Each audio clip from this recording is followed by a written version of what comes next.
ദർസിൽ പഠിച്ചുകൊണ്ടിരിക്കുന്ന സയദ് എന്ന വിദ്യാർത്ഥി രണ്ട് പ്രശ്നമാണ് പ്രധാനമായും ഉള്ളത്. ഗ്രാഹ്യശേഷി കുറച്ച് കുറവാണ്, അല്ല കൂടുതൽ കുറവാണ്.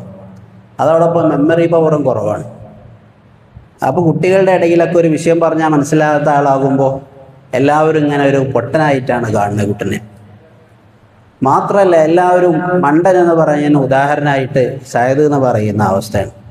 ഉസ്താദും ചിലപ്പോഴൊക്കെ അങ്ങനെയാണ്. ഇങ്ങനെയൊക്കെയായി വലിയ ഒരു പ്രയാസം നേരിടുന്ന കുട്ടിയാണെങ്കിലും വളരെ നല്ല കുട്ടിയാണ്. നന്നായി അധ്വാനിച്ച് പഠിക്കും, വീണ്ടും വീണ്ടും പഠിക്കും, മുതാല ചെയ്ത് വീണ്ടും വീണ്ടും കിതാബിൽ തന്നെ സമയം ചെലവഴിച്ച് രാവിലെ മുതലേ പഠനം തുടങ്ങി വൈകുന്നേരമാകുമ്പോൾ എല്ലാവരും പഠനമൊക്കെ നിർത്തി തൽക്കാലം ഒന്ന് കാറ്റ് കൊള്ളാനും ചായ അടിക്കാനൊക്കെ ഒന്ന് നടക്കാനിറങ്ങുന്ന പരിപാടിയൊക്കെ ഉണ്ട്. പക്ഷേ എല്ലാ മക്കളും അങ്ങനെ പോകുമ്പോഴും ഈ മുത്തഅല്ലിം അതിനൊന്നും പോകില്ല. മുത്തഅല്ലിം ഫുൾ സമയം കിതാബിൽ അങ്ങനെ സമയം ചെലവഴിക്കും. ഒരു ദിവസം ഇതുപോലെ കിതാബ് അങ്ങനെ നോക്കിക്കൊണ്ടിരിക്കുന്ന സമയത്ത് ഒരാൾ വന്നിട്ട് വിളിച്ചു, വാ നമുക്ക് പോകാം എന്ന് പറഞ്ഞ് നടക്കാൻ പോകാൻ വേണ്ടി വിളിച്ചു.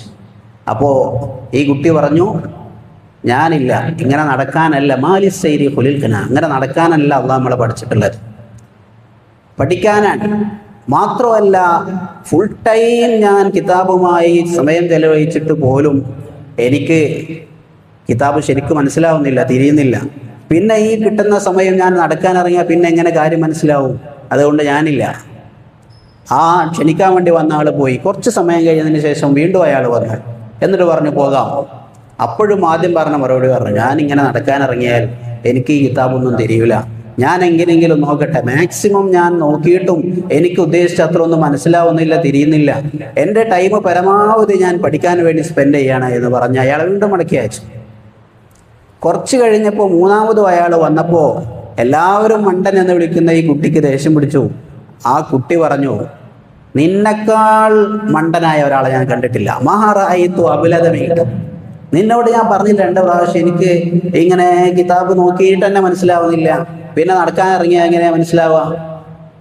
അങ്ങനെ അയാൾ തിരിച്ചുപോയി. 4ാമത്തെ വട്ടം അയാൾ വന്നപ്പോൾ നേരത്തെ പറഞ്ഞതിൽ നിന്ന് വ്യത്യസ്തമായ ഒരു കാര്യം കൂടി ചേർത്തു, നമുക്ക് പോകാം, നിന്നെ നബി സല്ലല്ലാഹു അലൈഹി വസല്ലം തങ്ങൾ വിളിക്കുന്നു. സുബ്ഹാനല്ലാഹ്. ഇത് കേട്ടപ്പോൾ ആ മുതഅല്ലിം സയദിന്റെ മനസ്സിൽ എന്തെന്നില്ലാത്ത സന്തോഷവും അത്ഭുതവും. അപ്പോഴാണ് ക്ഷണിക്കാൻ വന്ന ആളെ ശ്രദ്ധിച്ചത്. നേരത്തെ പരിചിതനായ ആളല്ല, പുതിയ ഒരാളാണ് ക്ഷണിക്കാവുന്നത്, നമുക്കറിയുന്ന ആളല്ല. ചെരുപ്പ് പോലും ഇടാതെ അദ്ദേഹത്തിന്റെ കൂടെ ഓടി. അങ്ങനെ ആ കുട്ടി അങ്ങനെ പോയി നോക്കിയപ്പോൾ ധാരാളം മരങ്ങൾ ചേർന്ന് നിൽക്കുന്ന സ്ഥലത്ത് ഒരു മരത്തിന്റെ താഴെ സ്വഹാബികൾ നബി സല്ലല്ലാഹു അലൈഹി വസല്ലം തങ്ങൾ ഇരിക്കുന്നു. നബി സല്ലല്ലാഹു അലൈഹി വസല്ലം തങ്ങൾ ഈ മുതഅല്ലിമിനെ അഭിവാദ്യം ചെയ്തു. ആ മുതഅല്ലിം വന്നിട്ടുമ്പോൾ നബി സല്ലല്ലാഹു അലൈഹി വസല്ലം ചോദിച്ചു, എത്ര വട്ടമായി ഞാൻ നിന്നെ വിളിക്കാൻ വേണ്ടി ആളെ വിടുന്നു, എന്താ മോനെ വരാനൊരു മടി? അപ്പൊ സയദ് പറഞ്ഞു, നബിയെ, ഒരിക്കലും അങ്ങാണ് പറഞ്ഞയക്കുന്നതെന്ന് എനിക്കറിയില്ലായിരുന്നു, അങ്ങാണ് ഈ പറഞ്ഞയക്കുന്നത്, ഈ വ്യക്തിയെ പറഞ്ഞയക്കുന്നതെന്ന് എനിക്കറിയില്ലായിരുന്നു. അറിയുകയാണെങ്കിൽ ഒരിക്കലും ഞാൻ വരാൻ മടിക്കുകയില്ല. എന്നിട്ട് പറഞ്ഞു, നബിയെ, എൻ്റെ അവസ്ഥ നിങ്ങൾക്കറിയില്ലേ, എനിക്കതാ മെമ്മറി പവർ വളരെ കുറവാണ്, ഓർത്തെടുക്കാൻ പ്രയാസമാണ്, എത്ര കഷ്ടപ്പെട്ട് പഠിച്ചാലും പഠിച്ച കാര്യം മറന്നുപോകും, പഠിച്ച കാര്യം മറന്നുപോയാൽ പിന്നെ പഠിച്ചിട്ടെന്ത് കാര്യമാണ്? മാത്രമല്ല അത്ര സങ്കീർണമല്ലാത്ത പല കാര്യങ്ങൾ തന്നെയും എനിക്ക് പറഞ്ഞു ഉസ്താദ് മനസ്സിലാക്കി തന്നാൽ അത് ഗ്രഹിക്കാനുള്ള ശേഷി എനിക്കില്ല, ഗ്രാഹ്യശേഷിയുമില്ല, ഓർമ്മശക്തിയുമില്ല. അങ്ങനെ വളരെ പ്രയാസത്തിലാണ് നബിയെ. ഞാൻ അങ്ങയോട് എൻ്റെ വിഷമം അങ്ങയോട് ആവലാതി ബോധിപ്പിക്കുകയാണ്, അങ്ങയോട് ന്യായം ഞാൻ. നബി സല്ലല്ലാഹു അലൈഹി വസല്ലം തങ്ങൾ ഇത് കേട്ടപ്പോൾ ആ മുതഅല്ലിമിനോട് പറഞ്ഞു, ഇഫ്തഹ് ഫമക, നിന്റെ വായ ഒന്ന് തുറക്കൂ മോനെ. വായ തുറന്നു. നബി സല്ലല്ലാഹു അലൈഹി വസല്ലം തങ്ങൾ അവിടുത്തെ ശറഫാക്കപ്പെട്ട ഉമനീര് ആ മുതഅല്ലിമിന്റെ വായിലേക്ക് തുപ്പിക്കൊടുത്തു. നബി സല്ലല്ലാഹു അലൈഹി വസല്ലം അനുഗ്രഹിച്ചു. ഇനി മോൻ ഇതുപോലുള്ള പ്രശ്നങ്ങൾ ഉണ്ടാവൂല എന്ന് പറഞ്ഞു. അങ്ങനെ സന്തോഷത്തോടെ സയദ് ദർസിലേക്ക് വരികയാണ്. ദർസിൽ വന്ന് വലിയ സന്തോഷമാണ്. എന്തൊക്കെയോ ലഭിച്ചതുപോലെ, എന്തൊക്കെയോ അനുഗ്രഹങ്ങൾ ഉണ്ടായതുപോലെ പിറ്റത്തെ ദിവസം ക്ലാസ് തുടങ്ങി. ഉസ്താദ് ആലദുദ്ദീനുൽ ഈജി റളിയല്ലാഹു അൻഹുവിന്റെ ദർസിൽ പഠിക്കുന്ന സഅദുദ്ദീനു തഫ്താസാനി എന്ന പേരിൽ പിന്നീട് പ്രസിദ്ധനായി കിട്ടി. സഅദ് ദർസിൽ വന്നിരുന്നു, ക്ലാസ് തുടങ്ങി, ചോദ്യം ചോദിക്കാൻ തുടങ്ങി. അപ്പൊ കൂട്ടുകാരൊക്കെ ചിരിക്കാണ്. സ്ഥിരമായി പറയുന്ന മണ്ട ചോദ്യങ്ങളാണ് എന്നാ വിചാരിച്ചത്. +1 പഠിക്കുന്ന കുട്ടി 1-ാം ക്ലാസ്സിന്റെ ചോദ്യം ചോദിച്ചാൽ എല്ലാവരും ചിരിക്കും. +2 പഠിക്കുന്ന കുട്ടി 2-ാം ക്ലാസ്സിന്റെ നിലവാരത്തിലുള്ള ചോദ്യങ്ങളാണെങ്കിൽ എല്ലാവരും മണ്ടനാക്കും. അങ്ങനെ പല മണ്ടത്തരങ്ങളും ചോദിക്കുന്ന കുട്ടിയാണ് ക്ലാസ്സില്. ചോദ്യം തുടങ്ങിയപ്പോൾ തന്നെ കൂട്ടുകാരൊക്കെ ചിരിച്ചു. പക്ഷേ ഉസ്താദ് ഈ ചോദ്യം കേട്ട് വളരെ സൂക്ഷ്മമായി വിദ്യാർത്ഥിയെ ശ്രദ്ധിക്കുകയാണ്. ഉസ്താദിന് കാര്യം മനസ്സിലായിട്ടുണ്ട്. സുപ്രസിദ്ധ പണ്ഡിതനായ ഇമാമായ അഖീദയുടെ വിഷയത്തിൽ ഗ്രന്ഥങ്ങൾ രചിച്ച മഹാനായ ആലദുദ്ദീനുൽ ഈജി, അദ്ദേഹത്തിന്റെ നയനങ്ങൾ നിറയുകയാണ്. ആ വിദ്യാർത്ഥിയെ ബഹുമാനിക്കുകയും ആദരിക്കുകയും ചെയ്തിട്ട് മോനോട് പറഞ്ഞു, ഇന്ന് മുതൽ നിന്റെ കാര്യം ഞാൻ ഏറ്റുമോനെ, ഞാനല്ല ഇവിടെ ഇരിക്കേണ്ടത്, മോനിരിക്കൂ. ഉസ്താദിന്റെ സീറ്റിൽ ഇരുത്തി. അന്ന് മുതൽ സഅദിന് മനസ്സിലാവാത്ത കാര്യങ്ങളില്ല, അറിയാത്ത വിഷയങ്ങളില്ല, ഓർമ്മശക്തിയുടെ പ്രശ്നമില്ല. അങ്ങനെ അവിടുന്ന് വളർന്ന് സുബ്ഹാനല്ലാഹ് 16-17 വയസ്സ് പ്രായമുള്ള സമയത്ത് അവിടുന്ന് രചിച്ച ഗ്രന്ഥമാണ് സഞ്ചാര ശറഹ്. അവിടുന്ന് രചിച്ച ഗ്രന്ഥമാണ് മുഖ്തസറുൽ മആനി ഉൾപ്പെടെയുള്ള ധാരാളം ഗ്രന്ഥങ്ങൾ.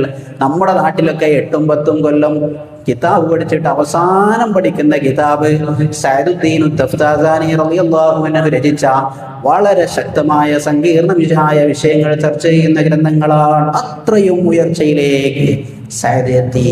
എന്താണ് കാരണം? നബി സല്ലല്ലാഹു അലൈഹി വസല്ലം തങ്ങളുടെ പരിഗണനയാണ്.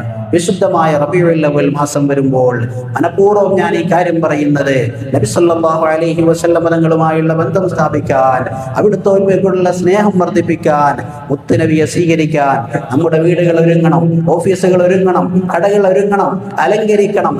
അതോടൊപ്പം നമ്മുടെ ഹൃദയം നബി സല്ലല്ലാഹു അലൈഹി വസല്ലം തങ്ങളെ സ്വീകരിക്കാൻ വേണ്ടി, അവിടുത്തെ വരവേൽക്കാൻ വേണ്ടി തയ്യാറായി നിൽക്കണം.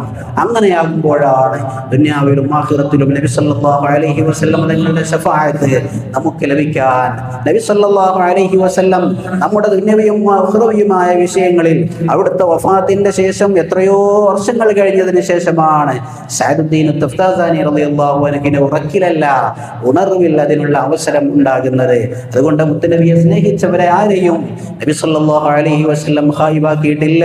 വരുന്ന റബീഉൽ അവ്വൽ നമ്മുടെ ആയുസ്സിലെ ഒരു അവസരം കൂടിയാണ്. ഒന്നുകൂടി നബി സല്ലല്ലാഹു അലൈഹി വസല്ലമയിലേക്ക് അടുക്കാൻ, ഒന്നുകൂടി മുത്തുനബിയെ പറ്റി പഠിക്കാൻ നമുക്ക് അല്ലാഹു നൽകുന്ന വലിയ അവസരമാണ്. ആ അർത്ഥത്തിൽ അത് നന്നായി ഉപയോഗപ്പെടുത്താൻ അല്ലാഹു നമുക്ക് തൗഫീഖ് നൽകുമാറാവട്ടെ. റബീഉൽ അവ്വൽ 1 മുതൽ 30 വരെ ഒരു ദിവസം പോലും മൗലിദ് ചൊല്ലാത്ത ദിവസങ്ങൾ ഉണ്ടാകാൻ പാടില്ല. സ്വലാത്തുകൾ അധികരിപ്പിക്കേണ്ട മാസം, മുത്തുനബിയെ പറ്റി കൂടുതൽ കേൾക്കേണ്ട പറയേണ്ട മാസം. അല്ലാഹു തആല തൗഫീഖ് നൽകി അനുഗ്രഹിക്കുമാറാവട്ടെ. റബീഉൽ അവ്വലിനെ വരവേൽക്കണം. അതുമായി ബന്ധപ്പെട്ട് നമ്മൾ ചെയ്തു വരുന്ന എല്ലാ സന്തോഷങ്ങളും ആഘോഷങ്ങളും അതെല്ലാം വളരെ ഭംഗിയായി ഇസ്ലാമികമായി നിർവഹിക്കാനും അല്ലാഹു നമുക്ക് തൗഫീഖ് നൽകുമാറാവട്ടെ. ആമീൻ.